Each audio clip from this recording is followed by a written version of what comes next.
हमने बहुत क्लोजली देखा है कि किस तरह से नीतीश जी, उनके प्रिंसिपल सेक्रेटरी और दिल्ली से आए हुए तमाम नेता, जिनकी गिद्ध दृष्टि बिहार को कमनल जगह बनाने में लगी हुई थी, वो सब लोग अब अपने मंसूबे में कामयाब होते फौरी तौर पर ज़रूर दिखाई दे रहे हैं। लेकिन अभी भी हमारे पास 110 एमएलए हैं और कई लोग समर्थन देने के लिए भी तैयार बैठे हुए हैं। तो इसलिए अभी ये चैप्टर क्लोज नहीं हुआ है। हम कोई भी तोड़ फोड़ नहीं करना चाहते, हम किसी भी तरह के अनैतिक काम में नहीं पड़ेंगे। लेकिन यह सरकार अगर बना भी लेती है एनडीए, अगर, तो यह सरकार अपने विरोधाभास की मौत मरेगी। नमस्कार, मैं हूं योगेश चक्रवर्ती और आप देख रहे हैं रैड नेटवर्क। बिहार विधानसभा चुनाव के नतीजे सामने आ चुके हैं, लेकिन इन नतीजों को महागठबंधन के नेता और कार्यकर्ता स्वीकार नहीं कर पा रहे हैं, पचा नहीं पा रहे हैं। उनका सीधा आरोप है कि जनादेश की चोरी की गई है, लोकतंत्र की हत्या की गई है। हमारे साथ इसी मसले पर बात करने के लिए आरजेडी के नेता जयंत कुमार जी हैं। आइए उनसे बात करते हैं। जयंत जी, आपसे मेरा यही सवाल है कि जिस तरह से चुनाव नतीजे आप लोगों ने जो मतलब एक्सपेक्ट किया था उसके आधार पर नहीं आया है, तो आप लोग कह रहे हैं कि गड़बड़ी की गई, तमाम तरह के आरोप लगा रहे हैं। क्या कहेंगे आप इस पे? दरअसल जिन मुद्दों को लेकर हम लोग चुनाव मैदान में थे और हमारे नेता ने जो अथक परिश्रम किया और जनता से संवाद कायम किया, उस आधार पर हम लोगों की अपेक्षाओं के अनुरूप ये नतीजे आने थे। और अंत तक हम लोग बहुत आशावान होकर चीज़ों की तरफ नज़र बनाए हुए थे और कोई कारण नहीं था कि हमारी सरकार बनने में कोई कठिनाई होती। इतना सब कुछ होने के बावजूद जो कुछ सीटें ग्रैंड अलायंस की थीं, उस पर जबरन हम लोगों को हराया गया। और लोग ये कह सकते हैं कि भाई ये ऐसे ही बोल रहे हैं, हार गए तो इसलिए बोल रहे हैं। लेकिन जो हमारे वहाँ पर प्रत्याशी थे और काउंटिंग हॉल में जो काउंटिंग एजेंट थे, उनसे सीधा संवाद जो भी वहाँ संवादिया हो सकते हैं जस्ट बाहर में बैठे हुए हमारे, वो लगातार चल रहा था। कहीं कहीं रिकाउंटिंग के लिए फॉर्म भरवा लिया गया और पता चला कि उधर सर्टिफिकेट किसी और को दे दिया गया जीत का। अब वो रामगढ़ वाले जो उम्मीदवार हम लोगों के थे, सुधाकर जी, अब वो बता रहे हैं कि किसी तरह से छीन के हम लोग सर्टिफिकेट वहाँ दे देने के बाद जो उम्मीदवार थे एनडीए के, उनको बुलाकर फिर उनको देने की बात यहाँ 10 मैंने यहाँ पटना बैठ के जो प्रिंसिपल सेक्रेटरी वगैरह हैं मुख्यमंत्री के, वो सब ये सब कर रहे थे तिक्रम। तो वो किसी तरह से सर्टिफिकेट को अपना लेके वहाँ से उड़े।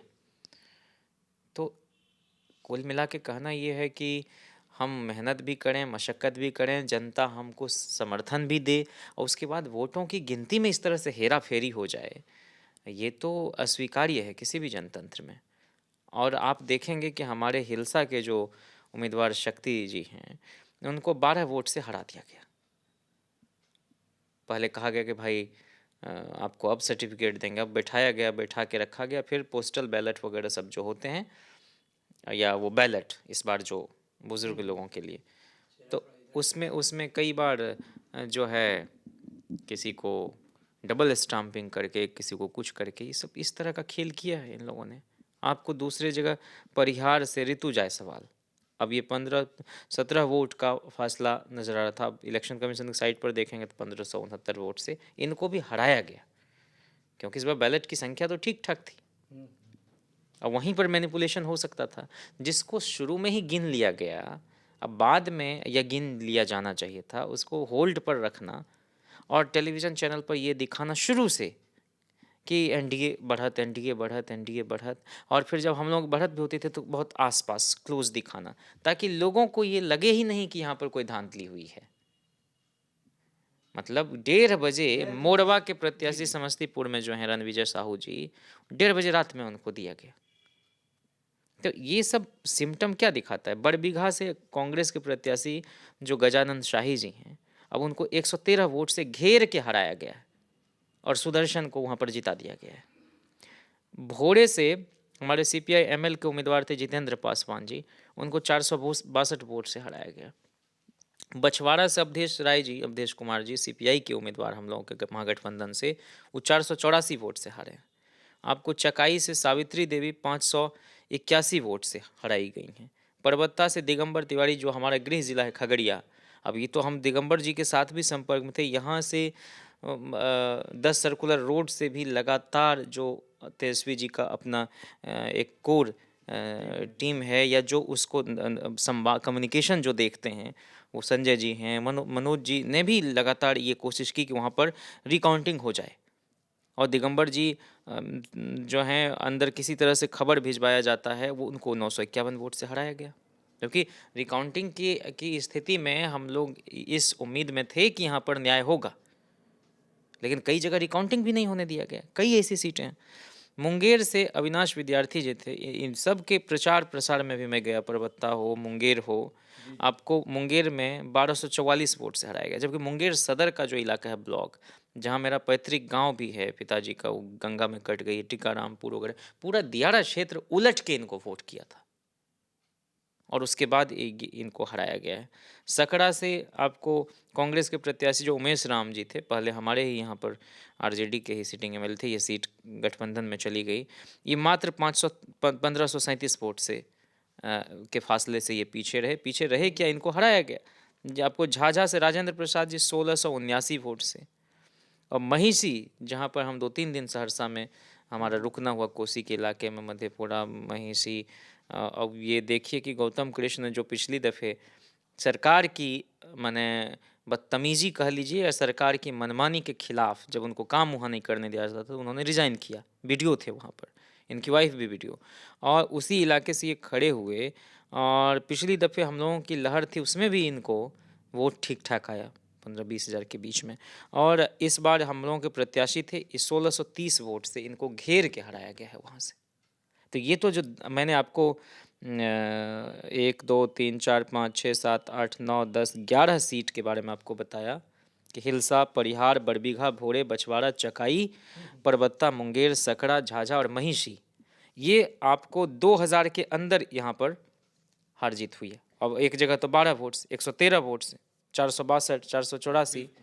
तो ये हम लोग, एक चीज हम आपसे पूछना चाहते हैं कि जिस तरह से चुनाव नतीजे, मतलब पहले महागठबंधन के पक्ष में आए रुझान, उसके बाद चुनाव नतीजे आने में देर होते चले गए। कोरोना, बाद में कहा गया कि कोरोना इम्पैक्ट है, ईवीएम मशीन ज़्यादा है, इस कारण काउंटिंग में देरी हो रही है। लेकिन सच्चाई क्या लगता है कि इससे उल्टा था, जानबूझ करके जो है चुनाव नतीजे को भ्रमित करने के लिए देर की जा रही थी? अब देखिए, ये तो राज्य स्तर के पदाधिकारी सब होते हैं, मतगणना वगैरह वही सब लोग कराते हैं। डीएम ज़रूर वहाँ होते हैं, लेकिन डीएम अंदर तो वो तो मॉनिटरिंग करते हैं। तो यही सब लोग जो आरओ होते हैं, इनके रिटर्निंग ऑफिसर सब वही। तो यहाँ बैठ के जो एनडीए के नेता थे, केंद्र से भी जो पहुँचे हुए थे, बीजेपी के भी, और मुख्यमंत्री तो पूरी तरह से ब्यूरोक्रेसी के सरदार हैं। इसमें दो मत नहीं है कि मुख्यमंत्री के बीच, मतलब विधायिका के बीच, कार्यपालिका के बीच एक समन्वय हो, लेकिन वह समन्वय इस हद तक ना हो कि गरिमा को गिरा के असंवैधानिक तरीके से, अलोकतांत्रिक तरीके से आप किसी को हराएं, जिताएं। सरकारी तंत्र का इतना दुरुपयोग अगर होने लगे तो फिर तो लोकतंत्र बचेगा नहीं। ये तो डेमोक्रेसी का मैनेजमेंट चल रहा था उस रोज़। और हम लोग जो 75 सीट हम लोग जीते, और जो हमारे साथी जीते 35, 110 जो हम लोगों का आया, तो वो 110 नहीं, आपको जो ये मैंने 11 सीट दिखाई हैं जहाँ पर एकदम हराए गए, और कहीं पर 3000 से, कहीं पर 2000 से, कहीं पर इस तरह से। तो हम लोग तो सरकार इतना होने के बावजूद बनाने जा रहे थे, और इसीलिए कभी भी कोई शिकन हम लोगों के चेहरे पर नहीं थी। जिस तरह से टेलीविज़न वगैरह के रुझान और हर तरह से चुनाव परिणाम देर करके दिखाया जाना, क्योंकि हम आशान्वित थे, क्योंकि हम लोगों ने, हमारे नेता ने तो ऑलमोस्ट सब जगह सभा की, उनको पता था, सब जगह से सीधे प्रत्याशी के संपर्क में थे, किसी भी पार्टी के हों, अलायंस में उसके लीडर्स के साथ। तो हम लोग ये समझते हैं कि जनता ने नीतीश कुमार जी के खिलाफ ये जनादेश दिया है, और उनके अंदर अगर जरा सा भी नैतिक बल बाकी है तो उनको मुख्यमंत्री तो नहीं होना चाहिए। और बीजेपी तो ऐसे भी बेशर्म पार्टी है, वह तो जोड़ जुगत तिकड़म के सहारे ही, जहां उनको जनादेश नहीं भी मिलता है, सरकार किसी की भी हो, उसको अस्थिर करने में वो पीछे नहीं रहती। सिंगल लार्जेस्ट पार्टी आज भी हम हैं। और प्रधानमंत्री क्या कह रहे हैं कल कि सबसे ज़्यादा अगर सीटों में इजाफा किसी का हुआ तो बीजेपी का हुआ है। और किस तरह से हुआ है ये तो उन लोगों का आपसी मामला है, सब लोग एक दूसरे को हराने में लगे हुए थे। बिल्कुल। और नीतीश जी को घेर के इन लोगों ने शिकार किया। तो नीतीश जी ने तो अपनी जो जैसी करनी वैसी भरनी। पिछली दफ़े तो हम लोगों ने साथ साथ चुनाव लड़ा था, साथ साथ सरकार चलाने के लिए मैंडेट मिला था, लेकिन उन्होंने जो काम जो जो घिनौना कारनामा किया तो जनता ने लगातार उनको देखा है। अब इसके बावजूद चूंकि वो उनका नाम ही कुर्सी कुमार पड़ गया है, तब वो 7वीं बार शपथ लेने के लिए हर तरह का माने किसी भी हद तक वो गिरने के लिए तैयार है। लगातार उनको जलील भी किया जा रहा है बीजेपी के द्वारा, फिर भी। लेकिन हमारे लिए यह चुनाव इसलिए बहुत महत्वपूर्ण था और बिहार की जनता के लिए और देश की भी निगाहें इसके नतीजे की तरफ लगी हुई थी। नतीजे क्या, पूरे प्रोसेस जो था, इलेक्टोरल प्रोसेस, उसमें दिलचस्पी लोग ले रहे थे। और उसकी वजह यही थी कि हम लोग किसानों के सवाल पर, मजदूरों के सवाल पर, आंगनवाड़ी सेविका, सहायिका, आशा कर्मी, जीविका दीदी, मध्याह्न भोजन बनाने वाली रसोइया बहन, इन लोगों के हितों के मुद्दे लगातार उठा रहे थे। जो नियोजित शिक्षक हैं, जिनके परिवार के बच्चे ठीक से पढ़ नहीं सकते हैं उतने कम पैसे में, कॉन्ट्रैक्ट का कॉन्सेप्ट हमेशा के लिए समाप्त हो जाए। निजीकरण की ओर जो तेजी से कदम बढ़ा रहा है वेलफेयर स्टेट होने के बावजूद भारत और भारत के कई राज्य, उसको हम खत्म कर सकें जितना संभव हो, इस दिशा में चुनाव लड़ रहे थे। बिल्कुल। जयंत जी, जिस तरह से आप कह रहे हैं कि जनादेश की चोरी कर ली गई, ये बताएं कि नीतीश कुमार जी के बारे में ये भी कहा जाता है कि वो नैतिकता के लिए जाने जाते हैं, सुशासन बाबू यहाँ कहा जाता है उनको। आप पिछली बार का उदाहरण दिए कि पिछली बार भी जनादेश का अपमान करके वो बीजेपी से हाथ मिला लिए। अब उन्हें मुख्यमंत्री नहीं बनना चाहिए। काउंटिंग के दौरान उनके प्रवक्ता जो है ये कह रहे थे कि हमारे पीठ में खंजर घोंपा गया। ये कह रहे थे काउंटिंग के दौरान, उनके प्रवक्ता सब कह रहे थे कि हमारे पीठ में खंजर घोंपा गया। अब आप कह रहे हैं कि उन्हें मुख्यमंत्री नहीं बनना चाहिए। क्या लगता है कि नीतीश जी ऐसा जो है एक मापदंड तय करेंगे? लोकतंत्र में जो कहते हैं कि एक मिसाल कायम करना, तो ये ऐसी मिसाल कायम कर पाएंगे कि जो एक उदाहरण हो, मतलब नज़ीर साबित हो? देखिए, हर सियासतदान के जीवन में कुछ ऐसे अवसर आते हैं जहाँ से तारीख बना करती है। और वो इतिहास बनाने का लम्हा नीतीश जी को भी इस देश की जनता ने, बिहार की जनता ने दिया। और वो इसलिए बिहार की जनता ने उनको यह अवसर मुहैया कराया कि लालू प्रसाद जी ने बहुत उदारता के साथ, जो पब्लिक कमिटमेंट उनका था, जो फासिस्ट फोर्सेस को रोकने के लिए, जो कम्युनल फोर्सेज, जो सोशल जस्टिस के विरुद्ध जो ताकतें हैं, जो आर्थिक न्याय के भी खिलाफ हैं कि गरीब गुरबे समृद्धि की तरफ ना बढ़ें, अमीर और अमीर होता जाए, धन पशुओं को पर मेहरबान सरकार होती रहे, तो उसके लिए लालू जी ने यहाँ तक कहा था कि इनको हम देश भर के नेता के रूप में भी प्रोजेक्ट करेंगे। बयान है उनका। और उसके बावजूद उनके साथ दगाबाजी इन्होंने की, स्पीकर तक का पद इनको दिया। इस बार भी ये चाह रहे हैं कि विजय चौधरी ही बने रहें स्पीकर, है ना, क्योंकि इनके मन में हमेशा तिक्रम चलते रहता है। ये जब नहीं बोलें तो समझिए ये ज़्यादा सियासत कर रहे होते हैं और वो धुरतई वाली सियासत कर रहे होते हैं। वो मुख्यमंत्री हैं, मैं उनकी इज़्ज़त करता हूँ, लेकिन जिस तरह का आचरण इनका सार्वजनिक जीवन में रहा है, सियासी मामलों में रहा है, वो कोई नज़ीर पेश करते हुए नज़र नहीं आते हैं। जहाँ तक इस चुनाव का ताल्लुक़ है और इस बार बिहार विधानसभा का क्या स्वरूप होगा, क्या शक्ल सूरत वो अख्तियार करेगी, उसका जहाँ तक मामला है, तो मैं आपको यही कह सकता हूँ कि यह जो सरकार है, जो बनने वाली सरकार है, वो जिसकी भी बने, और मैं ये कह रहा हूँ कि अगर जिसकी भी बने तो इसका मतलब है कि तमाम पॉसिबिलिटीज़ के लिए एक्सप्लोरेशन जो हैं, वो जब उधर के विधायक अंतरात्मा पर काम करेंगे, नीतीश जी वाली अंतरात्मा नहीं, बल्कि ये समझते हुए कि बिहार की जनता ने परिवर्तन की आकांक्षा के साथ वोट किया था, वह तेजस्वी जी को मुख्यमंत्री बनाने के लिए वोट किया था, वह महागठबंधन के उस एजेंडे के साथ चलती हुई नज़र आ रही थी,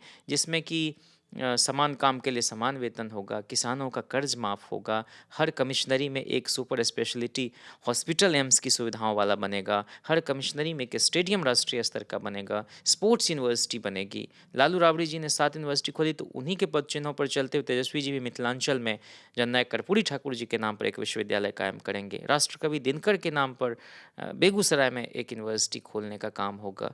ये सब जो मुद्दे थे, हम 10 लाख युवाओं को अस्थायी रोजगार नौकरी देंगे बल्कि, और वो भी नाकाफ़ी होगा तो हम बेरोजगारों को 1500 रुपया बेरोजगारी भत्ता भी देंगे। आंगनवाड़ी सहायिका सेविका का मेहनताना बढ़ाकर 7,000 और 8,000 करेंगे। हम आशा दीदी का वेतन बढ़ाएंगे। हम मध्याह्न भोजन जो बनाने वाली 1200-1500 उनको 3500 करेंगे।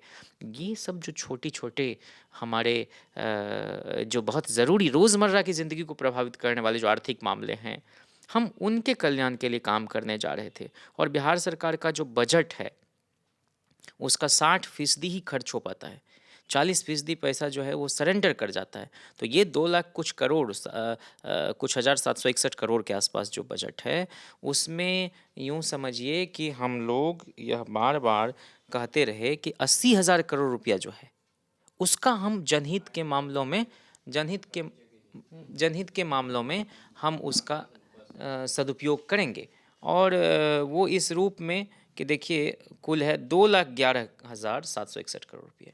और ये जो 24,500 करोड़ रुपये जल जीवन हरियाली में बंदरबांट होता है उस राशि का, कहीं आप देख लीजिए सड़क के किनारे या कहीं भी वो पौधे लगे हुए दिखें तो वहाँ बहुत बड़ी धांधली है। 500 करोड़ रुपया इन्होंने जनसंपर्क में खर्च किया। जनसंपर्क और विज्ञापन विभाग जो है इनका विज्ञापन पर खास करके खर्च जो किया है वो फिजूल की बात है। वो सिर्फ एक व्यक्ति के छवि निर्माण में वो खर्च किया गया है। और वो छवि निर्माण जो ओढ़ी हुई विनम्रता है, उसकी चादर इस बार उतर गई, क्योंकि इन्होंने बहुत भद्दे भद्दे कमेंट किए हैं राबड़ी जी पर, लालू जी पर, वो इस देश की महिलाओं पर, उस आधी आबादी पर जो सृजन करती है, जो सृष्टि करती है। और इनको मालूम नहीं है कि रविन्द्रनाथ टैगोर ने जो राष्ट्र गान लिखा, जो नोबेल प्राइज़ विनर थे, वो 7-8 भाई बहन थे। ब्रायन लारा कितने भाई बहन हैं? और तो छोड़िए, इस देश के संविधान निर्माता बाबा साहब डॉक्टर अंबेडकर अपने माता पिता की 14वीं संतान थे। क्या क्या पब्लिक डायलॉग का डिस्कोर्स इस तरह का छिछला और उथला हो जाएगा? क्या हमारा ये काम नहीं था मुख्यमंत्री का संवाद के स्तर को और ऊंचा उठाए? फिर भी तेजस्वी जी ने जिस गरिमा और शालीनता के साथ कभी कोई इस तरह की टिप्पणियों में उलझे नहीं, ना तो जनता को उस ट्रैक पर जाने दिया, फिसलन भरी राह पर, कि प्रधानमंत्री मोदी भी कुछ अगर उसको पोलराइज करना चाह रहे हैं, तो जनता ने भी इंटरटेन नहीं किया इस तरह की चीज़ों को। और 10,000 करोड़ रुपये की जो समानांतर अर्थव्यवस्था है, अवैध उगाही जो है शराबबंदी के नाम पर, और जो मार्जिनलाइज सेक्शन के लोग, गरीब गुरबे लोग, अपर कास्ट के भी अंदर डाल दिए गए हैं।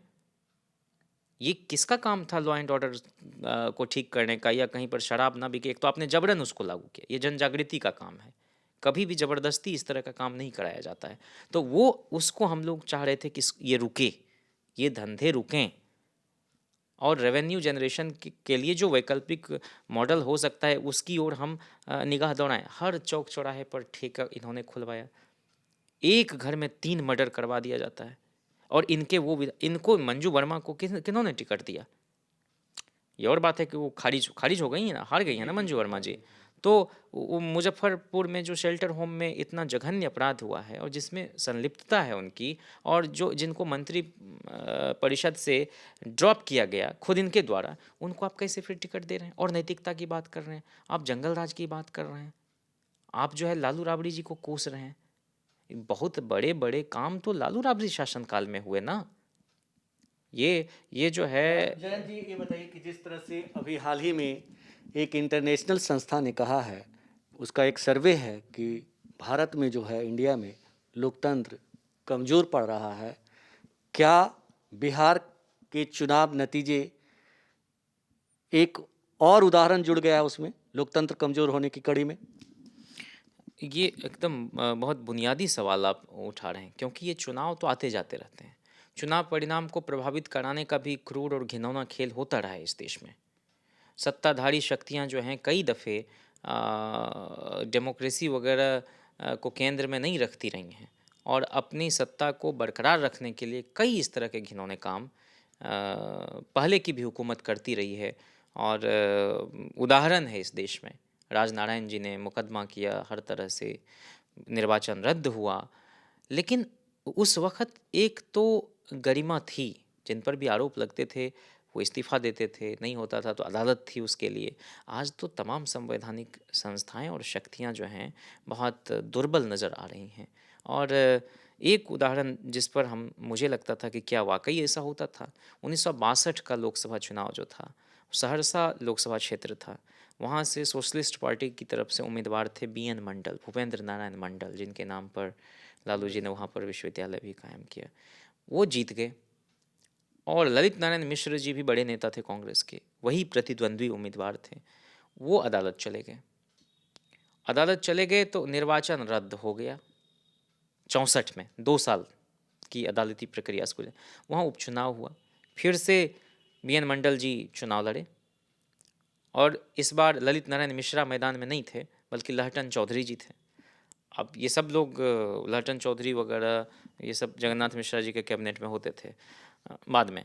तो लहटन चौधरी जी फिर चुनाव हार गए, फिर बीएन मंडल जी जीत गए और समर्थकों के साथ जब जुलूस में, विजय जुलूस में काउंटिंग एजेंट के साथ हॉल से बाहर निकले हैं बिना सर्टिफिकेट लिए, तो पता चला कि इतने में ही खेल हो गया दिल्ली के इशारे पर और लहटन चौधरी को विजयी घोषित कर दिया गया।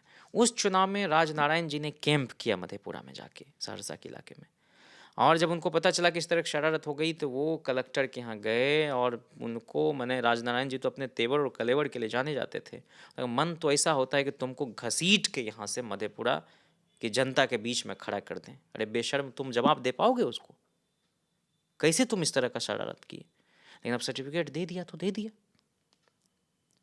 तो ये पहले भी इस तरह से होता रहा और इस बार तो हम सब ने बहुत क्लोजली देखा है कि किस तरह से नीतीश जी, उनके प्रिंसिपल सेक्रेटरी और दिल्ली से आए हुए तमाम नेता, जिनकी गिद्ध दृष्टि बिहार को कमनल जगह बनाने में लगी हुई थी, वो सब लोग अब अपने मंसूबे में कामयाब होते फौरी तौर पर ज़रूर दिखाई दे रहे हैं। लेकिन अभी भी हमारे पास 110 एमएलए हैं और कई लोग समर्थन देने के लिए भी तैयार बैठे हुए हैं। तो इसलिए अभी ये चैप्टर क्लोज नहीं हुआ है। हम कोई भी तोड़ फोड़ नहीं करना चाहते, हम किसी भी तरह के अनैतिक काम में नहीं पड़ेंगे। लेकिन यह सरकार अगर बना भी लेती है एनडीए, अगर, तो यह सरकार अपने विरोधाभास की मौत मरेगी। ये सरकार चलेगी नहीं 5 साल तक, क्योंकि यह जनादेश है ही नहीं सरकार चलाने का। जो मुख्यमंत्री हैं, बराबर बराबर सीट पर ये लोग आपस में लड़ रहे हैं और उसके बाद वो हार रहे हैं। जी बिल्कुल। अब यहाँ सवाल उठता है जयंत जी कि जिस तरह से अपार जन समर्थन तेजस्वी यादव को मिला, खास करके यूथ जिसे नौकरी चाहिए, उसने तेजस्वी यादव की सभा में ना सिर्फ आया बल्कि वोट करके ये जताया कि हम तेजस्वी को अगला मुख्यमंत्री देखना चाहते हैं बिहार के। तो ये बताएं कि आप तो कह रहे हैं कि ये सरकार विरोधाभास से भरी होगी, लेकिन जिन्होंने वोट किया वो क्या चुप बैठेंगे? और जो अगर वो बाहर निकलते हैं तो आरजेडी क्या, कैसे उनका समर्थन करेगी? नहीं, देखिए, आरजेडी बहुत शुरू में ही हमारे शीर्ष नेतृत्व ने यह अपील जारी की थी कि नतीजे चाहे जैसे भी आएँ, हम सबको बहुत शालीनता के साथ, बहुत गरिमा और विनम्रता के साथ उस नतीजे को स्वीकार करना है। क्योंकि हमारा पुख्ता यकीन इस देश की जमहूरियत में है, इस देश की संसदीय परंपरा में है, इस देश के आइन में है और हम इस देश के तहज़ीब व तमद्दुन पर कोई भी धब्बा लगने नहीं देना चाहते। हम ये नहीं चाहते हैं कि प्रधानमंत्री को गाली गलौज किया जाए। हम ये नहीं चाहते हैं कि मुख्यमंत्री के ऑफिस की डिग्निटी और इंटेग्रिटी कॉम्प्रोमाइज़ हो। आज वो हैं, कल हमारे नेता वहाँ पर होंगे, कल कोई भी जन सामान्य उस कुर्सी पर बैठ सकता है। लेकिन एक बार अगर वहाँ पर चोर है, चोर है, चोर है कहा जाने लगेगा, तो फिर कोई भी मुख्यमंत्री के साथ उसी तरह का बर्ताव करेगा, प्रधानमंत्री के साथ उसी तरह का बर्ताव करेगा। तो इस देश में अदालतें हैं, इस देश में कानूनी प्रक्रिया भी है, सारे दरवाजे खुले हुए रहते हैं। लेकिन जो हमारे शुभचिंतक हैं, जो हमारे सिंपैथाइज़र हैं, हमदर्द हैं, जो हमारे समर्थक हैं, जो हमारे कार्यकर्ता हैं, जो हमारे वोटर हैं, जो एक एक जनसामान्य है 12 करोड़ जनता के बीच से, उनकी आवाज़ ये है कि यहाँ पर अन्याय हुआ है। इस देश के बड़े बड़े चिंतक और बुद्धिजीवी हैरान हैं। इस देश में अलग अलग पार्टियों के नेता भी इस बात को लेकर कह रहे हैं कि भाई जीते कोई भी man of the match Tejashwi ji हैं, जीते कोई भी चुनाव लेकिन दिल तेजस्वी जी ने जीता है। लेकिन हम इस तरह की बातों का सम्मान तो करते हैं, लेकिन दिल जीतने से ही तो काम नहीं चलता ना। हम सरकार में रहते, हम सरकार बनाते, तब तो हम अपने किए गए वायदे को पूरा करने की दिशा में आगे बढ़ते। तब तो हम जो बेसहारा लोग हैं, जो वृद्धा पेंशन जिनको 400 है उनको बढ़ा के हम 1000 करने जा रहे थे, तब तो हम अपने एजेंडे को लागू करा बताइए पाते। जयंत जी कि आप लोग की अगली रणनीति क्या है, क्या किस तरह से आप लोग इसको हैंडल, क्या आरजेडी ने उम्मीद छोड़ दी है या आरजेडी सरकार बनाने की कोशिश करेगी? नहीं, हमने उम्मीद नहीं छोड़ी है, सरकार तो विधायक लोग बनाएंगे। आरजेडी के पास, महागठबंधन के पास जो सीटें हैं 75 plus 19 Congress plus 12 CPI ML plus 2 CPM plus 2 CPI, तो इन लोगों के अलावे भी कुछ ताकतें हैं जो हमें आवश्यकता पड़ेगी तो वो लोग बाहें खोलकर समर्थन देने को तैयार हैं, क्योंकि वो नहीं चाहते हैं कि ये दंगाई बलवाई और ये गरीब विरोधी लोग सत्ता में, पूंजीपतियों के तलबे चाटने वाले लोग आएँ, किसान विरोधी लोग सरकार में आएँ, वो नहीं चाहते। वो जान रहे हैं कि आवश्यक वस्तु की सूची से गेहूँ, धान को बाहर कर दिया गया है, महत्वपूर्ण खाद्यान्न जो है, इसलिए कालाबाजारी होगी, जमाखोरी होगी, मुनाफाखोरी होगी, किसानों के जेब में हाथ डाल के ये पूंजीपतियों की सरकार पैसे छीन लेना चाहती है। न्यूनतम समर्थन मूल्य पर आज किसान को के फसल की खरीद नहीं हो रही है, इसलिए हमारे नेता की उम्र 31 साल है और 31 साल में उन्होंने इतनी बड़ी लकीर खींच दी है कि देश के सबसे युवा नेता प्रतिपक्ष भी, देश के सबसे कम उम्र के होने वाले मुख्यमंत्री भी बनने जा रहे थे। और जो अभी स्थिति है लेजिस्लेटर्स के नंबर्स की अलग अलग पार्टी के अंदर, तो हम समझते हैं कि ये जिस तरह से चुनाव में इन लोगों ने एक दूसरे के खिलाफ असहयोग आंदोलन चलाया, तो ये सरकार बना भी लेते हैं छल कपट प्रपंच के सहारे, तो ये फिर एक दूसरे के खिलाफ उसी तरह का काम करेंगे। जनता के हितों से इनको कोई लेना देना नहीं, इसलिए ये रहमो करम की भीख मांग रहे थे नीतीश जी कि आखिरी मौका है, हमको एक बार दे दो।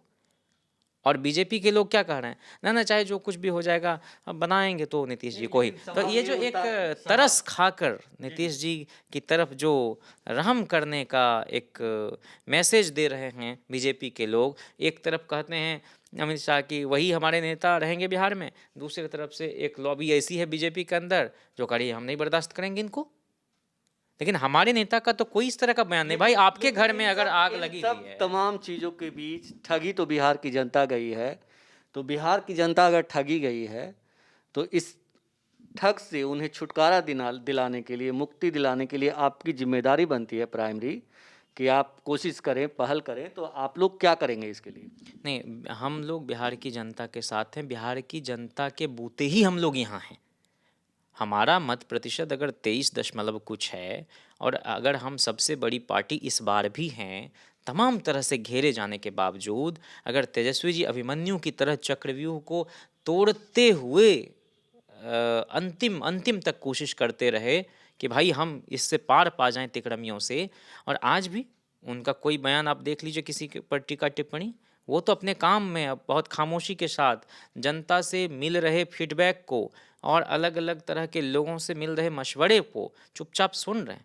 और ये जनता ही तय कर देगी कि भाई ये हमारे साथ बहुत बड़ा छलावा हुआ है, इसलिए इस तरह के बेशर्म लोग नहीं रहें। लोहिया क्या कहते थे, अगर सरकार भ्रष्ट हो जाए, अकर्मण्य हो जाए, दुष्चरित्र हो जाए, गरीबों के खिलाफ काम करने लगे तो उस सरकार को 5 साल से पहले भी बदला जा सकता है। अभी तो सवाल है कि यह सरकार अभी पैदा भी नहीं हुई है, यह तो पेट में है।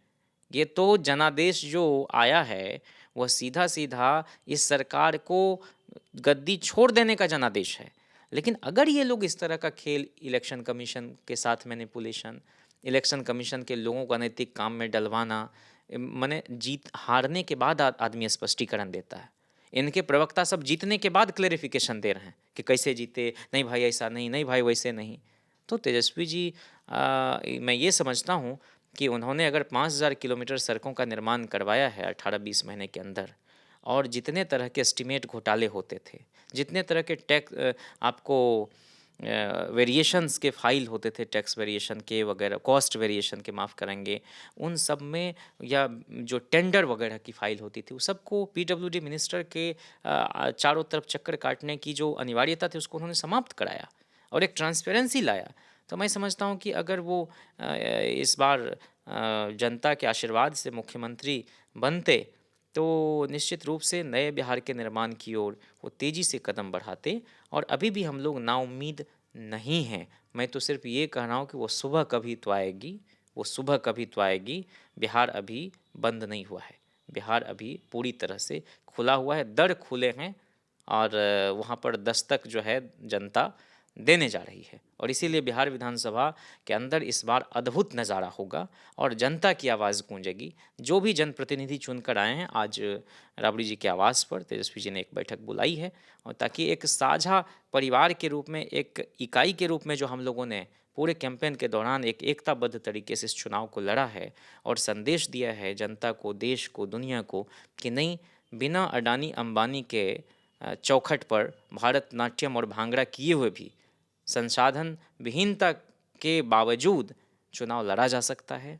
जनता के भरोसे पर चुनाव लड़ा जा सकता है, जनता के मुद्दे पर चुनाव लड़ा जा सकता है, पब्लिक के सामने पीपुल्स एजेंडा को रखा जा सकता है और पब्लिक के साथ थोड़ी शालीनता, थोड़ी गरिमा के साथ संवाद करने पर पब्लिक, जनता आप पर भरोसा भी कर सकती है। एक ही संदेश है तेजस्वी जी का कि समाज में शालीन रहना है, सड़क पर सतत मुखर रहना है सरकार की गलत नीतियों के खिलाफ। इस बार की सरकार अगर एनडीए की बनती है प्रपंचों के सहारे, तो वो अंतर विरोधों, विरोधाभासों से भरी होगी और अपनी मौत वो खुद मरेगी। ये सरकार बन भी जाती है तो 5 साल तक नहीं चलेगी और ये जनता पर एक बहुत बड़ा बोझ होगा, जिसके लिए जिम्मेदार एनडीए के लोग होंगे।